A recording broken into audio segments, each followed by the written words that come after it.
ਰੰਗਲਾ ਪੰਜਾਬ ਜੇ ਬਣਾਉਣਾ ਉਹਦੇ ਵਾਸਤੇ ਸਿਹਤਮੰਦ ਪੰਜਾਬ ਪਹਿਲਾਂ ਚਾਹੀਦਾ। 96 ਤੋਂ 97% ਲੋਕ ਜਿਹੜੇ ਨੇ ਉਹ ਮੁਹੱਲਾ ਕਲੀਨਿਕਾਂ ਚੋਂ ਠੀਕ ਹੋ ਕੇ ਘਰੇ ਵਾਪਸ ਚਲੇ ਜਾਂਦੇ ਨੇ। ਸਰਕਾਰੀ ਹਸਪਤਾਲਾਂ ਤੇ ਬਰਡਨ ਬਹੁਤ ਘਟ ਗਿਆ।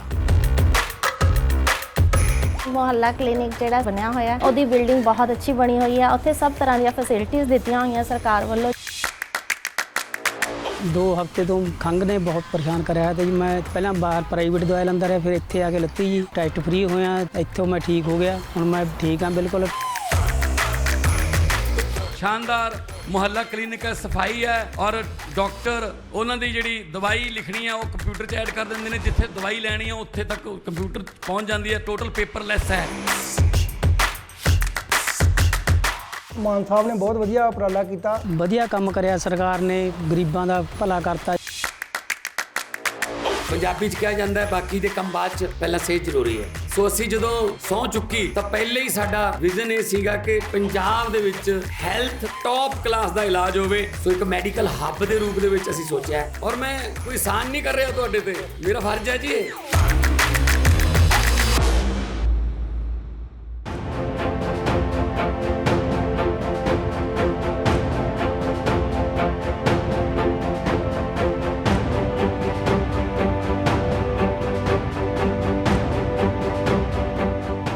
पिछले 17 महीने से मैं अपनी ज़िंदगी में जो चीज़ मिस कर रहा था, स्कूलों में जाना, बच्चों से इंटरेक्ट करना, उनके साथ बैठना, हंसना, बोलना, टीचर्स के साथ में बात करना, समझना, फिर एजुकेशन के सपने देखना, वो मैं अपनी ज़िंदगी में मिस कर रहा था, स्कूल में जाना। तो आज मुझे बहुत खुशी है कि भगवान ने मुझे फिर से मौका दिया और मैं वापस स्कूलों में आया हूँ, बच्चों के बीच में आया हूँ। मैं बहुत बार वहाँ ये सोचता रहा कि बच्चे तो भगवान का रूप होते हैं और वाकई भगवान ही हैं, तो सुबह सुबह अपने भगवान से जाके मिल लो। तो आज मैं अपने भगवान से मिल लिया आके, मुझे बड़ा अच्छा लगा।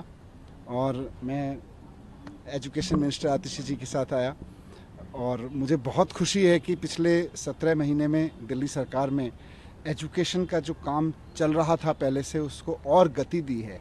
यहाँ बच्चों से मिलके भी पता चला, टीचर्स से मिलके भी पता चला, और मैं वहाँ बैठ के न्यूज़पेपर में भी देखता रहता था कि जिन स्कूलों के जिन ज़मीनों पर मैं पत्थर उद्घाटन का शिलान्यास का पत्थर लगा के गया था, वो स्कूल अब बन के भी तैयार हो गए और उनका उद्घाटन भी मैडम ने कर दिया, आतिशी जी ने, शिक्षा मंत्री के रूप में। ये मेरे लिए वहाँ बहुत सुकून की बात होती थी।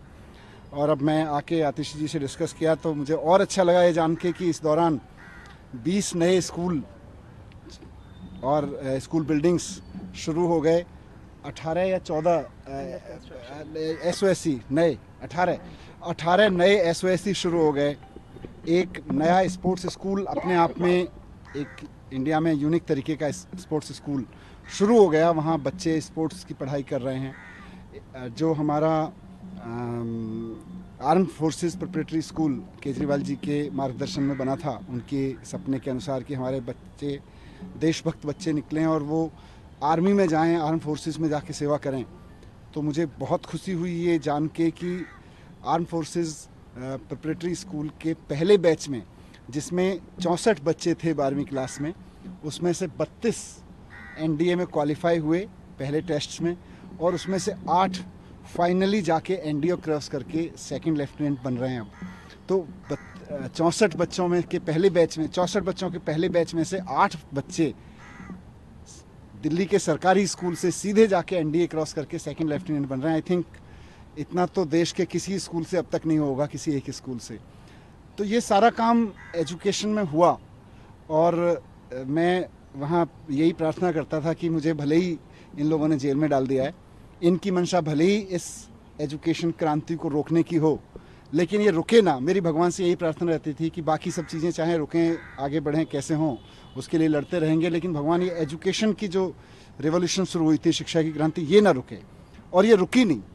ये यहाँ के भी मैं देख रहा हूँ, मेरे लिए पर्सनली बहुत एनर्जाइजिंग है सारी चीज़ें। लेकिन बीच बीच में मैं अखबारों में देखता रहता था, खबरों में पढ़ता रहता था कि शिक्षा क्रांति रुकी नहीं है, बल्कि बहुत तेज़ी से आगे बढ़ रही है दिल्ली की।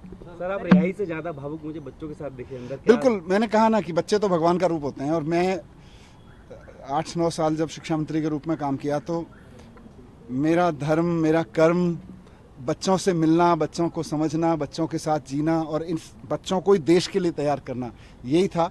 आज वापस मैं उसमें आया तो मुझे लगा 17 महीने से सबसे ज़्यादा चीज़ कोई अगर मैंने मिस की तो वो ये थी, आज वो भी पूरी हो गई।